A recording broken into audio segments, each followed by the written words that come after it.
નમસ્કાર, GSTV news જોઈ રહ્યા છો આપ. હું છું માનસી. વાત કરીશું અનરાધાર વરસાદની. સવારે 6 થી 10 સુધી 162 તાલુકામાં મેઘમહેર જોવા મળી છે. સાબરકાંઠાના પ્રાંતિજમાં 2 કલાકમાં 5.5 ઇંચ જેટલો વરસાદ વરસ્યો છે. મહીસાગરના લુણાવાડામાં 4 કલાક 4 ઇંચ જેટલો વરસાદ વરસ્યો. અરવલ્લીના મોડાસામાં સરેરાશ 3.5 ઇંચ જેટલો વરસાદ. સાબરકાંઠાના તલોદ અને હિંમતનગરમાં 3.5 ઇંચ વરસાદ. અરવલ્લીના મેઘરજમાં સરેરાશ 3 ઇંચ વરસાદ. ગાંધીનગરના માણસામાં 2 કલાકમાં 3 ઇંચ વરસાદ. જોટાણા મહેસાણા શહેરમાં 2 ઇંચથી વધુ વરસાદ અને 153 તાલુકામાં 1 ઇંચ સુધીનો વરસાદ છે.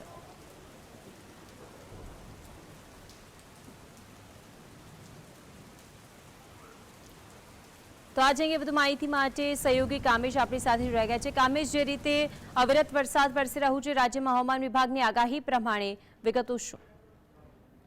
બિલકુલ ચોક્કસથી માનસી, આપને જણાવી દઉં કે આજ સવારથી જ ફરી મેઘરાજાનો રાઉન્ડ શરૂ થઈ ગયો છે અને જેને લઈને વાત કરવામાં આવે તો સવારે 6 થી 10 સુધી 4 કલાકની સ્થિતિની વાત કરવામાં આવે તો 162 તાલુકાઓમાં મેઘમહેર જોવા મળી રહી છે.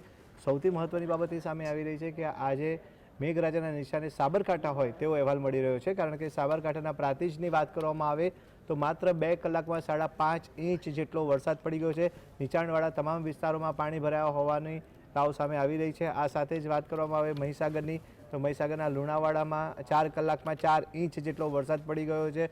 ઠેર ઠેર જળભરાવની સમસ્યા થઈ હોવાનો અહેવાલ સામે આવી રહ્યો છે. અરવલ્લીની વાત કરવામાં આવે તો અરવલ્લીના મોડાસામાં સરેરાશ 3.5 ઇંચ જેટલો વરસાદ વરસી ગયો છે. સાબરકાંઠાના તલોદ હિંમતનગરમાં પણ 3.5 ઇંચ જેટલો વરસાદ પડી ગયો. મેઘરજમાં 3 ઇંચ જેટલો વરસાદ પડ્યો છે. ગાંધીનગરની વાત કરવામાં આવે તો ગાંધીનગરના માણસામાં પણ 2 કલાકમાં 3 ઇંચ જેટલો વરસાદ વરસી ગયો છે. જોટાણા અને મહેસાણામાં પણ 2 ઇંચથી વધુ વરસાદ પડ્યો છે. અન્ય 153 તાલુકાઓ એવા છે કે જેમાં 1 ઇંચ સુધીનો વરસાદ પડ્યો છે. 4 કલાકની વરસાદની આ સ્થિતિ છે. હવામાન વિભાગે જે આગાહી કરી હતી 3 દિવસની આગાહી, તેને લઈને વાત કરવામાં આવે તો મેટ્રો સિટી અમદાવાદમાં પણ વહેલી સવારથી વરસાદી માહોલ યથાવત જોવા મળી રહ્યો છે અને જેને લઈને વાત કરીએ તો થોડા જ વરસાદમાં ઠેર ઠેર નીચાણવાળા વિસ્તારોમાં જળભરાવની સમસ્યા પણ સામે આવી રહી છે. અમદાવાદીઓને પણ એક બાજુ હાલાકીનો સામનો કરવો પડી રહ્યો છે. આગામી 2 થી 3 દિવસ સુધી આવી સ્થિતિ યથાવત રહે અને ભારે વરસાદની જે આગાહીની વાત કરવામાં આવે, જે હવામાન વિભાગે આગાહી કરી છે તે પ્રમાણે દક્ષિણ ગુજરાત, સૌરાષ્ટ્ર અને ઉત્તર ગુજરાતના વિવિધ ભાગોમાં 2 થી 3 દિવસ સુધી ભારે વરસાદ પડે તેવી સંભાવના વ્યક્ત કરાઈ છે. જી કામેશ, અમદાવાદ વાસીઓ જે ઘણા લાંબા સમયથી રાહ જોઈને બેઠા હતા અને કાલ રોજ જે રીતે હવામાન વિભાગે કહ્યું કે મધ્ય ગુજરાત અને ઉત્તરમાં પણ હવે સારો એવો વરસાદી માહોલ 2 દિવસ રહેશે, ત્યારે તેને લઈને શું કહેવું છે આપનું?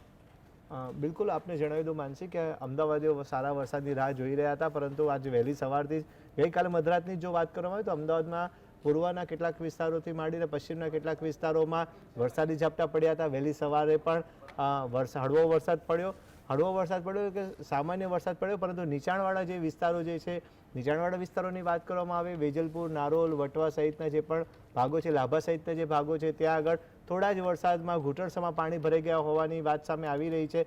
અને સૌથી મહત્વની વાત એ છે કે આ એવા વિસ્તારો છે કે જ્યાં આગળ પહેલી વખત વરસાદી પાણી નથી ભરાયા, પરંતુ દર વખતે વરસાદી પાણી ભરાવાની સમસ્યા છે.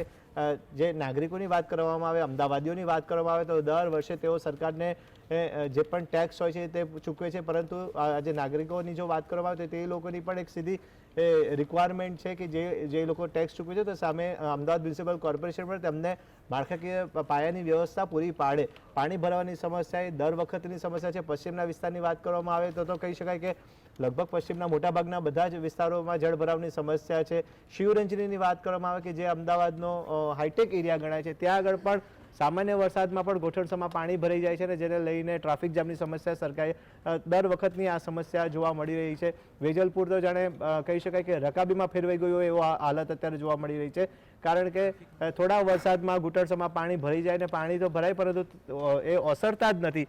સતત ને સતત પાણી ભરાયેલા રહે છે, જેથી એક બાજુ રોગચાળો ફેલાવાની દહેશત રહે છે, બીજી બાજુ દર વખતે નેતાઓની વાત કરવામાં આવે તો વોટ લેવા માટે નીકળી પડતા હોય છે કે અમને વોટ આપો અને અમને જીતાડો, પરંતુ જીત્યા બાદ કઈ બાજુ કઈ દિશામાં ખોવાઈ જાય છે ને જેને લઈને જેને હાલાકીનો સામનો સ્થાનિકોને કરવો પડે છે, અમદાવાદના નગરજનોને કરવો પડે છે અને આ સમસ્યાનું ક્યારે નિરાકરણ આવશે તે સૌથી પેચીદો અને મોટો પ્રશ્ન છે. જી કામેશ, આપ જોડાયા અને સમગ્ર વિગતો જણાવી તે બદલ આપનો આભાર.